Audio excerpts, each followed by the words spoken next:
Oleh karena kemurahan Tuhan ku ada sampai hari ini. Dalam nama Bapa dan Putra dan Roh Kudus. Amin. Shalom Aleihim. Berjumpa lagi dengan saya pada perenungan hari ini, tanggal 11 November 2020. Bersyukurlah senantiasa. Bacaan liturgi hari ini diambil dari surat Titus 3 ayat 1 sampai dengan 7 dan Injil Lukas 17 ayat 11 sampai dengan 19. Saudara-saudaraku yang terkasih di dalam kasih Kristus, pernahkah kita mengenal seseorang yang begitu setia mencari Tuhan? Dan oleh karena dia butuh pekerjaan, setelah dikasih pekerjaan, justru dia meninggalkan pekerjaannya karena tidak ada waktu lagi untuk Tuhan. Atau kita mengenal orang yang begitu mencari Tuhan, begitu setia, begitu aktif, dan saat itu dia membutuhkan pasangan hidup.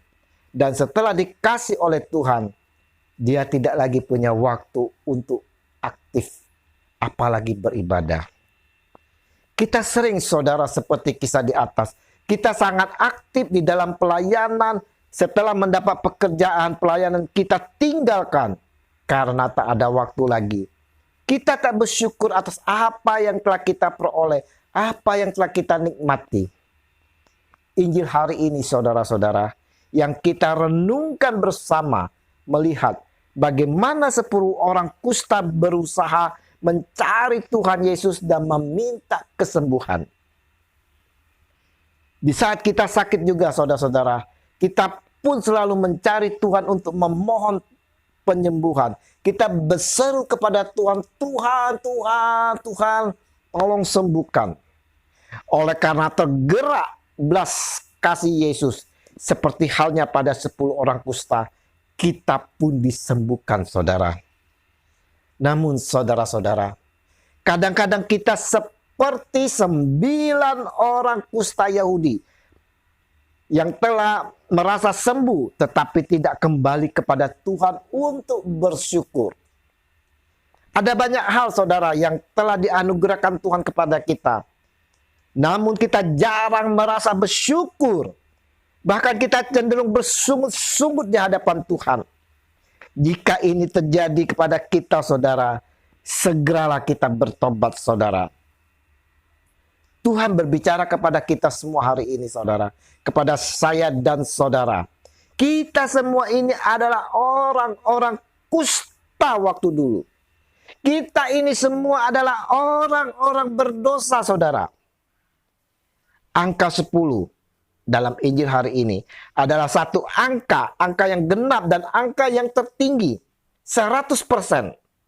Roma 3 ayat 10 berkata, tidak ada seorang pun yang benar, semuanya sudah berbuat kesalahan.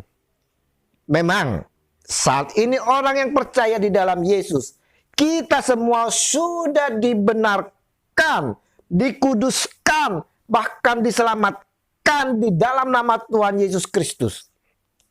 Artinya, saudara, seperti 10 orang kusta tadi, begitu kita lihat semua sudah ditahirkan oleh Yesus, mereka semua disembuhkan. Seharusnya mereka bersyukur. Dan kita pun bersyukur. Tetapi yang bersyukur hanya 1 orang, saudara. 9 orang yang lain tidak ingat lagi siapa yang telah menyembuhkannya. Nah, saudara-saudara, apakah hari-hari ini kita bersyukur atas segala yang sudah Tuhan berikan kepada kita? Apakah kita berada di antara yang 1 orang? Atau kita di antara 9 orang di mana mereka tidak mengucapkan syukur?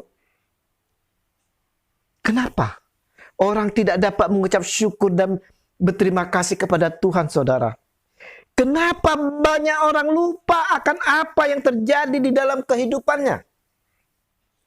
Kalau kita mau pertolongan dari Tuhan, saudara-saudara, maka kita harus bersyukur selalu. Seperti pemazmur sampaikan, saudara, Masuklah melalui pintu gerbangnya dengan nyanyian syukur. Ke dalam pelatarannya dengan puji-pujian. Bersyukurlah kepadanya dan pujilah namanya. Mazmur 100 ayat 4. Ingat saudara, pada waktu kita mengucap syukur, Tuhan akan lebih lagi memberkati kita. Baik berkat jasmani maupun rohani. Oleh sebab itu saudara-saudara, mari kita mau mengucap syukur seperti seorang kusta dan wanita pendosa yang selalu mengucap syukur dengan penuh hati yang tulus kepada Tuhan. Mari saudara, ucaplah syukur kepada Tuhan yang telah memberkati kita. Kasih Tuhan Yesus yang besar selalu memberkati kita sekalian. Amin. Dalam nama Bapa, Putra, dan Roh Kudus. Amin. Shalom.